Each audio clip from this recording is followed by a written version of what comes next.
Got it. We're doing something I've wanted to do for a long time, and that's build a bushcraft shelter for the winter so we can survive. As you can see, winter's already setting in. Want to get it done a little bit earlier, but here we are, frozen ground and all. First thing we're gonna do, like in all real estate investments, is find a good location. Probably looking for something with a little bit of a rock ledge to at least form one of the walls for us and give us a bit of a heat sink for the hopeful fireplace we have inside the shelter. Just starting our hike in. It's gonna be a good day.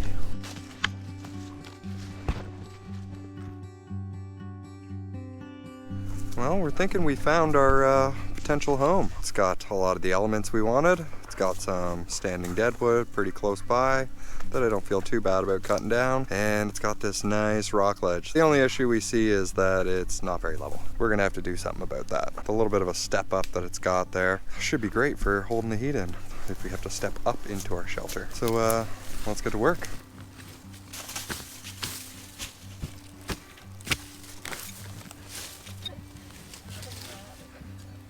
Yeah, you take the stick.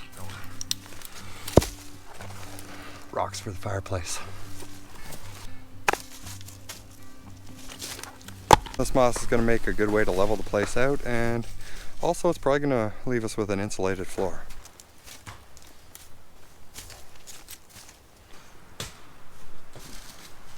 Yeah. Stomp it down, Nona. Stomp it down. Starting to look a little bit more level. Castle's working hard on the framing we need for the shelter. Lots of logs.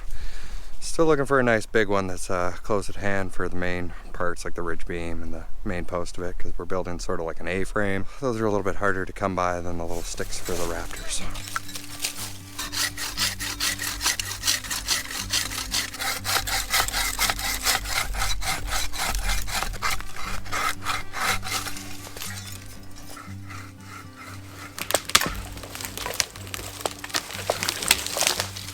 There's one of them.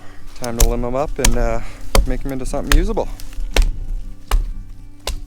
So I got a bit of a plan in motion for how to seat this beam and post together. What I'm trying to do here is the beam material, I'm trying to square that off, real rough bush carpentry. And then what I'm going to do with the post is put a V in the end of it so that the square end of this sits in the V of the post.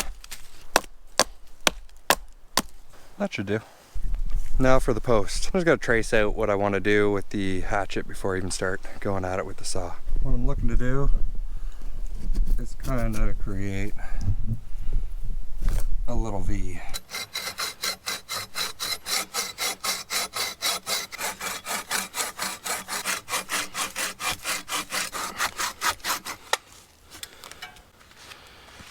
Well, definitely not straight as I wanted. Probably served the purpose. Now comes the fun part.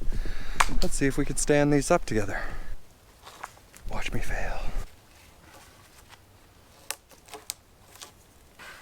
Castle, can I get a hand? I was just high like you go.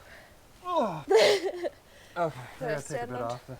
First attempt's a fail. Post is a little bit too long, so unfortunately gotta cut it again. Of course, it's the biggest log for the entire structure. Attempt number 2. Hopefully it goes a little bit smoother.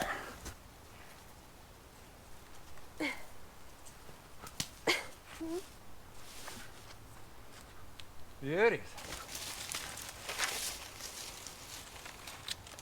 You might want to change sides.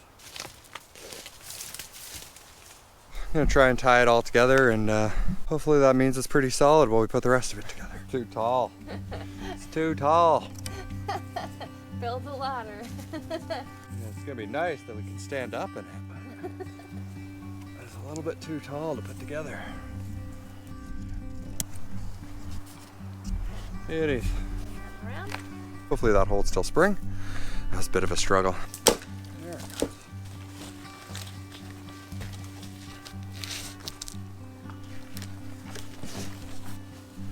I think the next step is to probably put another beam on top of the ridge beam, but on top of the rafters as well. Does that make sense?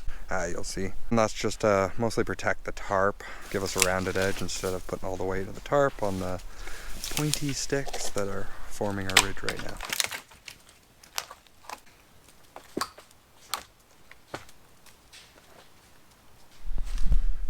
Now I think it's time to start nipping some sticks.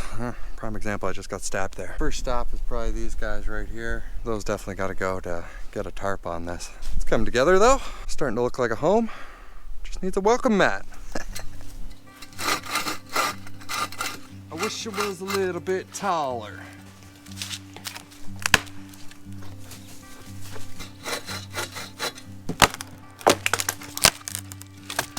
Almost ready to test fit the tarp, I'd say.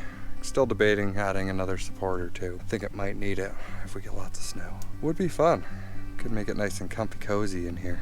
Cold winter's day in our little homeless fort. We're starting to clean some of the nibs off so they don't hurt the tarp. Bye, nibs. Nibs or nubs? Nibs, nubs. Just using the hatchet like a little chisel.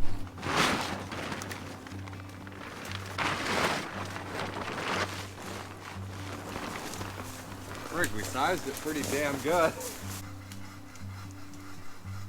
Well, that's the first layer on, and tarp. So the next step is probably to add some supports on the outside that are gonna keep our insulation on top of the shelter. So our plan at this stage is to put some crossers across here, just random stuff, to try and hold our insulation from sliding down. Best game plan we've come up with. It's looking not too bad though. Castle said she'd live here. It's good because she's going to. Stuff coming through.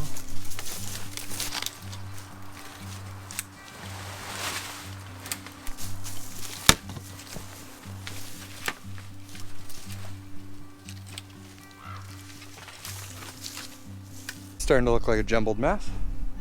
It's kind of what we're going for. Getting pretty close to adding some moss and leaves and such for some insulation. We're starting to think we built it a little bit too big though, because it's going to take a lot of stuff.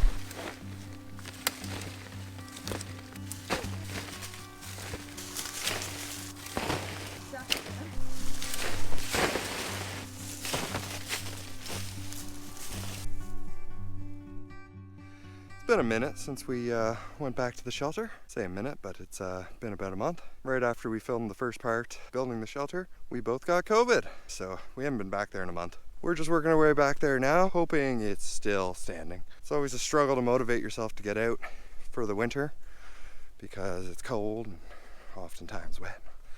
But totally worth it once you get out here. The silence this time of year is just unreal. Don't really hear animals. Just see the footprints in the snow. The goal of this whole thing is to have a easy winter retreat. We can just hike into, start up a fire, and just enjoy being outside in the winter. Well, spotted one animal.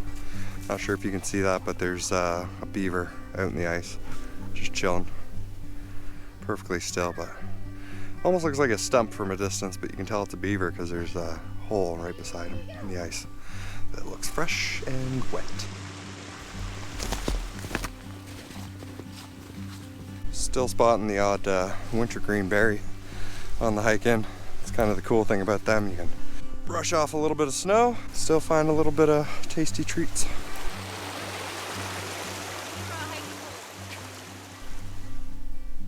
Here comes the moment of truth. Is it still standing or not? We'll find out.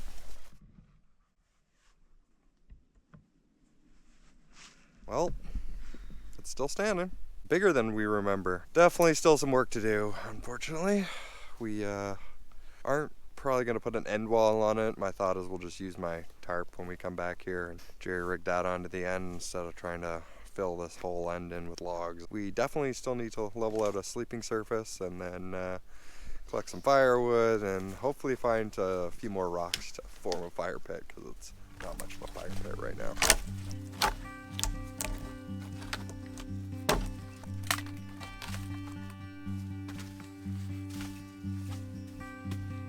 I know.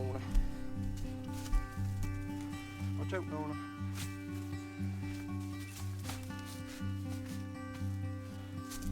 It's a good thing we stockpiled all this moss the last time we were here because it's definitely coming in handy. It's crazy how much insulation value this moss has. Tearing up stuff and the top a couple inches is frozen and the stuff underneath is completely fine. Well, I think we got the bed area pretty well sorted. Looks comfy enough. I laid down on it. I'd sleep on it. Good to go. Next step is probably to add some more insulation to the outside. As you can see, we still have some holes in the side. We've been working on a pile of branches that we're gonna weave in there, give us some extra insulation, and stop the snow from coming in.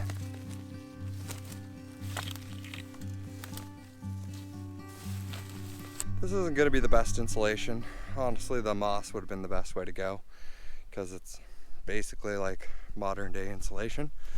Just a little bit more water absorbent. What it is gonna do is it's gonna hold the snow up and create some air spaces and that for the warmth to kind of linger and not sit directly on the tarp. Snow is a great insulator in itself, but it's not exactly what we're looking for in this scenario. Now for the part that I've been dreading. We're gonna go rock hunting, which I really wish we got to finish the fire pit the last time because now all the rocks are frozen. Not that one. That one moves. Yeah, it's not fun. Most of them are frozen to the ground. Oh, it's a big one though. I don't know if we can move that. Would be the majority of the fire pit if I can get it over there though. Well, we got the fire pit built and we got a little bit of firewood gathered up. Definitely not the fire pit I was hoping for, but hopefully it does the trick. Now it's time to do proof of concept. Make sure this actually works before we commit to spending a night here.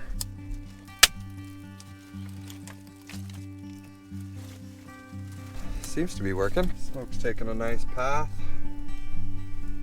up another little triangle. Got a bit lingering in the top, but hopefully once we close this end wall in, it won't be as much of a problem because it only has one place to go, and it'll just pull air from the other side and direct it more positively out that hole.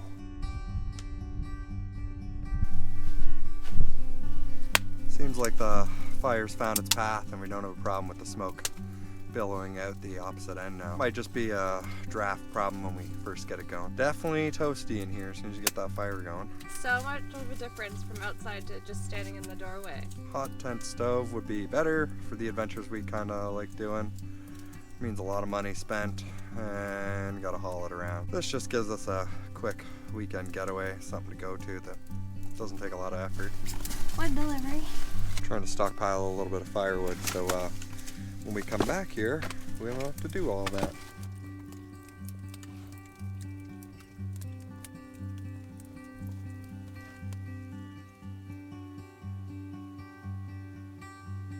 We're just gonna start hiking our way out now.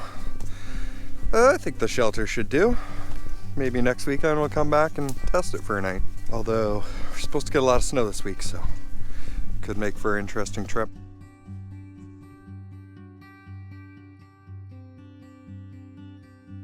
Well, we're back at the Bushcraft shelter. It's a little dark right now. We came in a little late in the afternoon, gathered some firewood up. I think it's time to test this baby out and have a little fire inside. Have you heard it knocking? Got our little stash of firewood here, and then the big stuff. So we should stay pretty warm tonight.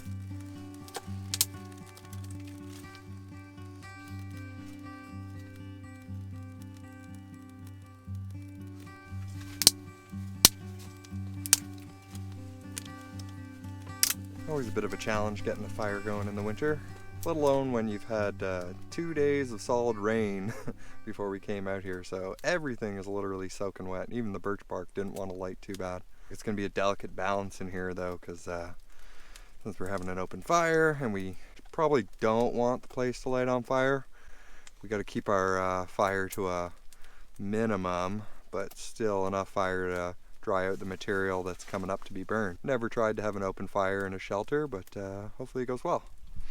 We've got a little bit of clever engineering in here. Not really clever, but just basic. We got a little gap over here that lets fresh air into the fire, and then when the smoke comes out, it has a little escape hole up there. When you're starting the fire up, yeah, you get a lot of smoke in the shelter and that, but once it gets rolling, the whole system seems to work pretty well, and the rock behind it is great. Pretty sure it'll be a nice heat sink and hold some of the heat once it gets nice and warm. As long as that snow on the top of it doesn't all melt down and run into the fire. So we're noticing a couple problems since we got the fire rolling. First problem is that the ceiling has got a lot of condensation on it, and some of it's running downhill and some of it's dripping, but overall it's pretty good. And the second problem, snow up top is in fact running down the rock and dripping on the fire. It's getting our firewood a little bit wet. I had to move it out front of the fire to keep it from getting wet. Live and learn. I mean, it was our first bushcraft shelter, so there's bound to be problems, and learn from your mistakes, get better at what you do, and better at life. I'm stealing firewood. Well, we made it through the night. It wasn't the most comfortable sleep I've ever had. Kept us warm. Fire probably burned till like 2, 3 in the morning. So that's a success. But yeah, a few learning experiences. Definitely would shovel the snow out up top before we get the fire going, so it's not dripping on the fire constantly, because I feel like that really slowed our fire down. Definitely want to level out the bed a little bit, because I was sliding all night, and that's one of the most annoying things. Constantly wiggling your way back up to bed.